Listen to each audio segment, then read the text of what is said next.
बिस्मिल्लाहिर्रहमानिर्रहीम। अस्सलाम वालेकुम स्टूडेंट्स। वालेकुम अस्सलाम। बेटा आज हमारी इंग्लिश की ये पहली क्लास है जिसमें हम टेंसेस का आगाज करेंगे। टेंसेस बहुत इंपॉर्टेंट होते हैं इंग्लिश सीखने के लिए। अगर आपको टेंसेस नहीं आते, कोई आपको जुमला बनाना नहीं आता, आपको subject, verb, object, parts of speech, articles यानी जितने भी टूल्स इंग्लिश में इस्तेमाल होते हैं, अगर आपको उनका पता नहीं तो आप लोग अच्छी इंग्लिश नहीं सीख सकते। अगर आप कल को CSS करते हैं, आप आइट्स करते हैं, PMS के एग्जाम्स देते हैं, कोई भी आप कंपेटिटिव एग्जाम देते हैं तो आपकी इंग्लिश बहुत अच्छी होनी चाहिए। जो साइंस के स्टूडेंट्स हैं उनके लिए भी इंग्लिश बहुत इंपॉर्टेंट है। जैसे आप कोई भी साइंस का आर्टिकल लिखते हैं तो आपको सेंटेंस मेकिंग पावर की जरूरत होती है। आपके अंदर ये स्किल होनी चाहिए कि आप किसी मौजू के ऊपर 4 जुमले लिख सकें। अगर आप सेल्फ राइटिंग चाहते हैं, खुद से लिखना चाहते हैं, तो आपको क्या आना जरूरी है? टेंसेस आना जरूरी है। सबसे पहले हम स्टार्ट करेंगे सब्जेक्ट से। आप जानते हैं सब्जेक्ट किसे कहते हैं? उर्दू में इसे कहते हैं फाइल।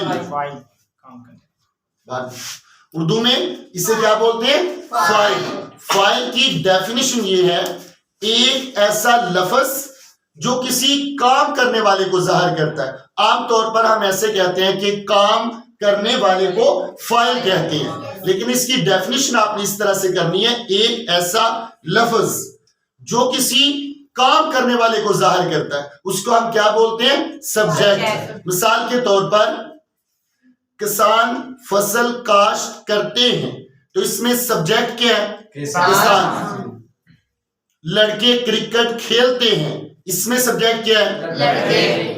लड़कियां शोर मचा रही हैं, इसमें सब्जेक्ट क्या है? लड़कियां। यानी कोई भी सेंटेंस है, आपने सबसे पहले उसमें शनाख्त करनी है कि इसमें सब्जेक्ट क्या है, क्योंकि आमतौर पर एक असर्टिव सेंटेंस जो होता है उसमें सबसे पहले सब्जेक्ट को ट्रांसलेट किया जाता है। उसके बाद आपके पास है वर्ब। इसे उर्दू में क्या कहते हैं? काम। फेल या काम। किसी भी सेंटेंस के अंदर जो लफ्ज काम को जाहिर करता है, एक्शन को जाहिर करता है, उसे हम क्या बोलते हैं? वर्ब। बेटा फेल जो है ये सबसे इंपॉर्टेंट होता है। मिसाल के तौर पर अगर किसी भी सेंटेंस के अंदर 10 वर्ड्स हैं और उसमें एक वर्ब है, अगर आपका वर्ब गलत होगा तो कंप्लीट सेंटेंस आपका गलत हो जाएगा, क्योंकि वर्ब के तब्दील होने से जमाना तब्दील हो जाता है। क्या जुमला का है कि अगर वर्ब तब्दील होता है तो जमाना तब्दील हो जाता है, इसलिए जमाना तब्दील होने से उसका मफहूम चेंज हो जाता है। लिहाजा वर्ब को बहुत इंपॉर्टेंस देनी है आपने। अच्छा, वर्ब की 5 फॉर्म्स होती हैं, जैसे first form, second, third, fourth, fifth. First form को हम कहते हैं प्रेजेंट, सेकंड को कहते हैं पास्ट, थर्ड को कहते हैं पास्ट पार्टिसिपल। बोले एक बार, पास्ट पार्टिसिपल। और फोर्थ को कहते हैं प्रेजेंट पार्टिसिपल, जिसे आप आमतौर पर ING वाली फॉर्म कहते हैं।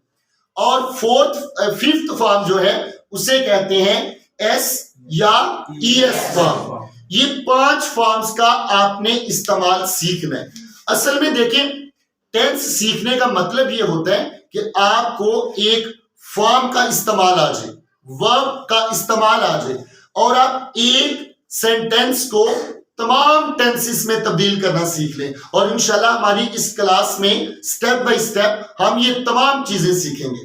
नंबर 3 आपके पास है ऑब्जेक्ट। ऑब्जेक्ट को उर्दू में क्या कहते हैं? मफऊल। मफऊल मीन जिस पर काम किया जाए। एक ऐसा लफ्ज जो उसे जाहिर करता है जिस पर काम किया जाता है, उसे हम क्या बोलते हैं? मफऊल। जैसे हमने शुरू में एक जुमला बोला कि किसान फसल काश्त करते हैं। किसान क्या है? सब्जेक्ट। काश्त करना क्या है? वर्ब। और किसको काश्त करते हैं? फसल को। तो फसल क्या हुई? ऑब्जेक्ट। तालिबे इल्म किताब का मुतालिया करता है तो तालिब इल्म क्या हुआ? सब्जेक्ट। तो इसमें वर्ब क्या है? मुतालियात करना। जब भी किसी जुमले से आपने वर्ब निकालना है तो उसके एंड पे ना आना चाहिए। जैसे पढ़ना, सोना, जागना, दौड़ना, बैठना, देखना, खाना, वर्जिश करना, खेलना वगैरह। एंड पर वर्ब के आखिर में ना आता है। उसके बाद मफूल जिसके ऊपर काम किया जाए। तो बेटा ये 3 वर्ड्स बेसिक हैं। किसी भी सेंटेंस के अंदर इनकी तरतीब होती है सब्जेक्ट, वर्ब और ऑब्जेक्ट, जो एक सिंपल जुमला होता है, इंटेरोगेटिव ना हो। जो सिंपल जुमला है सबसे पहले हमने उसमें सब्जेक्ट को ट्रांसलेट करना है, उसके बाद वर्ब को ट्रांसलेट करना है, उसके बाद ऑब्जेक्ट को ट्रांसलेट करना है। ठीक है, नेक्स्ट हम चलते हैं टेंसेस की जानब। देखिए टेंस का मानी क्या होता है? इस क्लास में कोई तालिब इल्म बता सकते हैं कि टेंस का मानी क्या होता है? फेल और शाबाश, फेल का जमाना। टेंस का मतलब क्या होता है? फेल का जमाना। बुनियादी तौर पर टेंस कितने होते हैं? Any student? बुनियादी तौर पर टेंसेस की कितनी इकसाम है? नंबर 1 हाल, नंबर 2 माजी, नंबर 3 फ्यूचर मुस्तकबिल उर्दू में। और हाल को इंग्लिश में क्या कहते हैं? Present present. माजी को पास्ट और मुस्तकबिल को फ्यूचर। ये बुनियादी तौर पर 3 जमाने हैं। जैसे अभी हम पढ़ रहे हैं, अभी हम बैठे हुए हैं, अभी हम सुन रहे हैं, मैं आपके सामने बोल रहा हूं, लेक्चर दे रहा हूं, सिखा रहा हूं। ये मौजूदा जमाना है, प्रेजेंट, जो इस वक्त आप जी रहे हैं। दूसरा पास्ट, एक लम्हा पहले की जो बात है वो भी किस में बदल जाती है? पास्ट में। जैसे कुछ देर पहले जो आपने काम किया उसका ताल्लुक पास्ट से है। कल, परसों, साल, महीना, एक सदी पहले, ये इसका ताल्लुक पास्ट के साथ है। उसके बाद है फ्यूचर, जो हमने अभी नहीं देखा, जो आने वाला है। 1 मिनट बाद भी जो आने वाला जमाना है उसका ताल्लुक किससे होगा? फ्यूचर से। कल, परसों, 10 दिन, साल, ये आने वाला जमाना होता है। तो सारे बच्चों ने, सब स्टूडेंट्स ने ये जहन में रखना है कि बेसिकली 3 जमाने हैं। Number 1 present, number 2 past, number 3 future. उसके बाद इनकी आगे ब्रांचेस हैं, इनकी शाखें हैं, इनकी 4 शाखें होती हैं। नंबर 1 कोई स्टूडेंट बता सकते हैं? शाबाश बोले। Indefinite. Number 2 continuous. Number 3 perfect. और नंबर 4 परफेक्ट कॉन्टिन्यूस।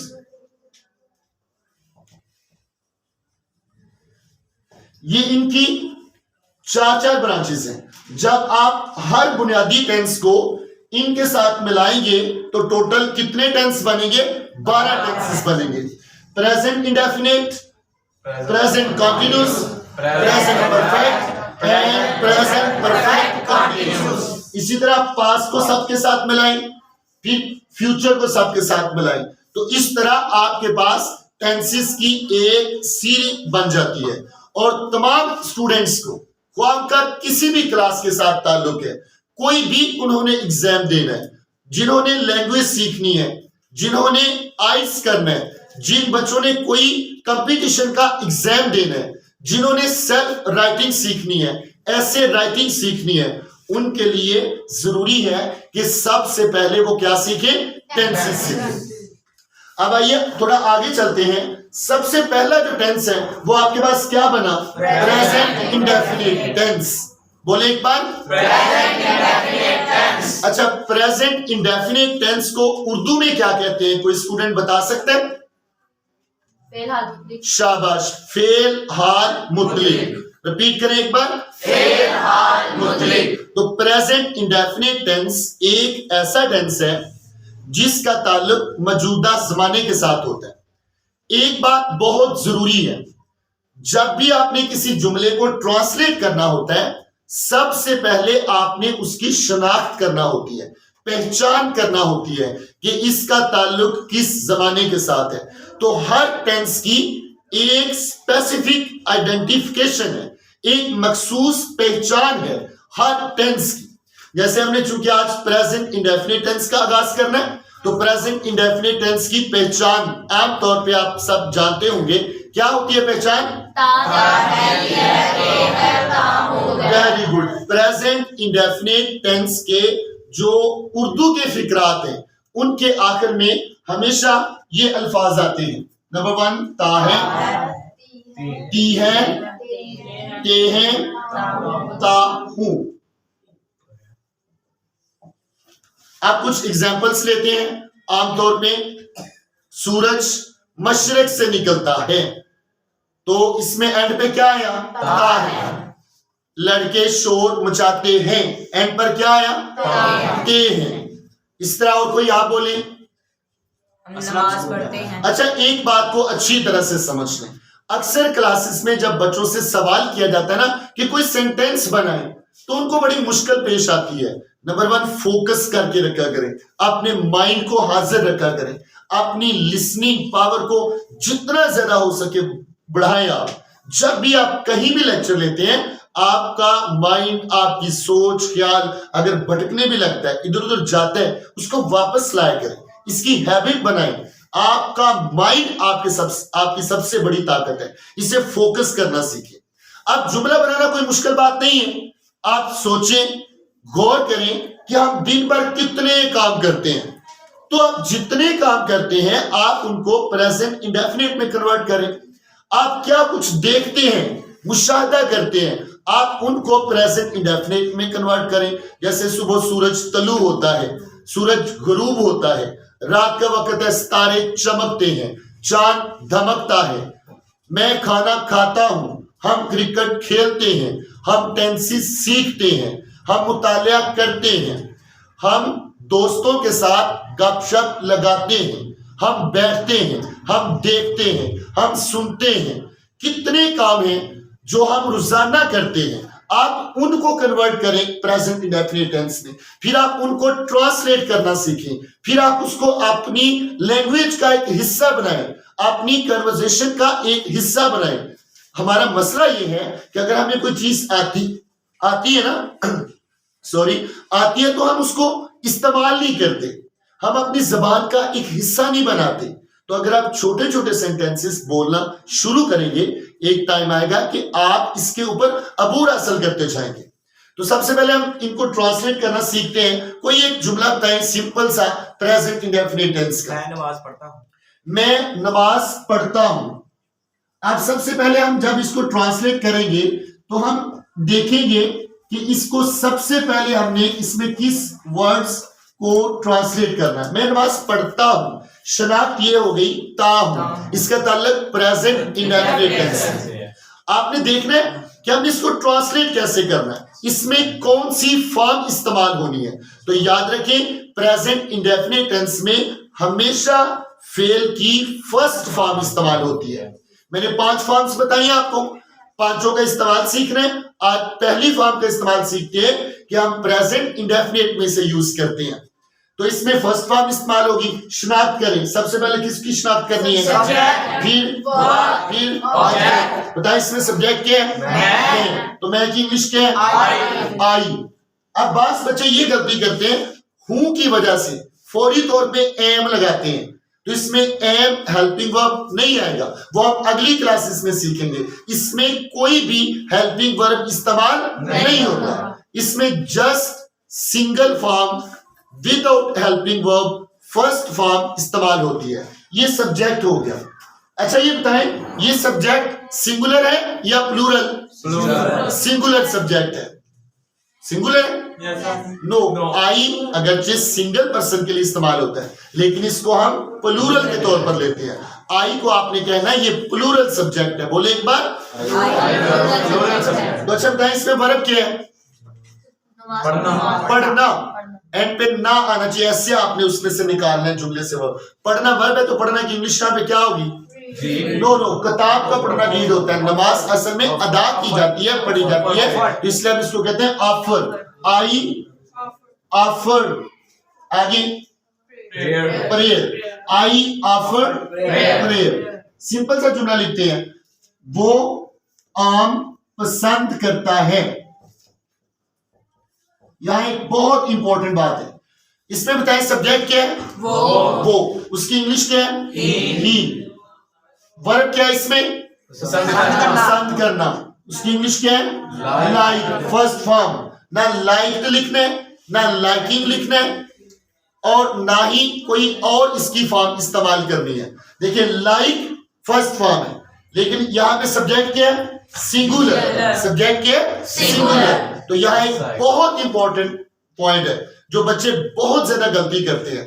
आपकी इंग्लिश की तहरीरों में सबसे ज्यादा जो गलती होती है उसमें गलती है एस वाली फॉर्म। ये बच्चों को इसका इस्तेमाल नहीं आता। बेटा when subject is singular we always use S और ईएस फॉर्म। जब सब्जेक्ट सिंगुलर होता है उसमें हम हमेशा फेल की पहली फॉर्म के साथ एस लगाते हैं या ईएस। इसके साथ हम लगाएंगे ही लाइक्स, ऑब्जेक्ट क्या है, मैंगोज, ही लाइक मैंगोज। ये सब्जेक्ट और ये वर्ब और ये ऑब्जेक्ट। अब इस लेक्चर का आखिरी सेंटेंस है, और से देखिएगा, वो स्कूल जाती है। अब इसमें सब्जेक्ट क्या है, वो। शी लड़की है, जाती है प्रेजेंट इंडेफिनिट टेंस की पहचान है। उसमें वर्ब क्या है, जाना। और कहा जाती है, स्कूल। तो ऑब्जेक्ट क्या हुआ, स्कूल। जल्दी से बताएं सब्जेक्ट क्या है, वो। और वर्ब क्या है, जाना। और ऑब्जेक्ट क्या है, स्कूल। That is clear. सबसे पहले सब्जेक्ट, उसकी इंग्लिश क्या है, शी। अब जाना की इंग्लिश क्या होती है, गो टू स्कूल। यहां बताएं इस जुमले में क्या ये जुमला दुरुस्त लिखा मैंने, शी गो टू स्कूल? क्या मिस्टेक है इसमें? गो के साथ क्या लगाएंगे, ईएस। अब बताएं क्यों ईएस लगाएंगे, सब्जेक्ट सिंगुलर है। तो इस लेक्चर का टेंसेस में जो सबसे इंपॉर्टेंट बात है वो ये है कि अगर सब्जेक्ट सिंगुलर होता है तो हम उसके साथ एस लगाते हैं या ईएस लगाते हैं। अब बेटा इसके साथ तो हमने एस लगाया है, लेकिन इसके साथ क्या लगाया है, ईएस। तो क्या कोई तालिब इल्म ये बता सकते हैं कि ऊपर हमने एस लगाया, इसके साथ ईएस क्यों लगाया? जी बेटा, S double S S H C H O. Very good, इसके लिए क्लैपिंग करें साहब। S double S S H C H X N O, ये लेटर्स हैं। अगर किसी भी वर्ब के आखिर में ये लेटर्स आ जाए, S double S S H C H X O, तो हम हमेशा उसके साथ ईएस लगाते हैं जब सब्जेक्ट क्या होता है, सिंगुलर होता है। That is clear? समझ आ गई? चलिए जल्दी से इस लेक्चर को समराइज करते हैं। आप मुझे बताएं एक जुमले की तरतीब क्या होती है? सबसे पहले किसका तर्जुमा करते हैं, उसके बाद ऑब्जेक्ट। बुनियादी तौर पर टेंसेस कितनी किस्म के हैं? Number 1 present, number 2 past, number 3 future. आगे इनकी कितनी ब्रांचेस हैं? 4। Number 1 indefinite, number 2 continuous, number 3 perfect and number 4 perfect continuous. Total कितने टेंसेस बन गए? 12 टेंसेस बन गए। आज का हमारा पहला टेंस क्या है? प्रेजेंट। इसके उर्दू फिकरात के आखिर में क्या आता है? अच्छा, इसमें सबसे पहले किसका तर्जुमा? Subject verb object. तो सब्जेक्ट कितनी किस्म के हैं? 2 किस्म के। Number 1 singular, number 2 plural. अगर अच्छा इसमें फॉर्म कौन सी इस्तेमाल होती है? First form. अगर सब्जेक्ट सिंगुलर हो तो हम उसके साथ क्या लगाते हैं? एस। आपको समझ आ गई सबको? इंशाल्लाह इसके बाद हम सेकंड क्लास कल शुरू करेंगे। आप सबका बहुत शुक्रिया, थैंक यू।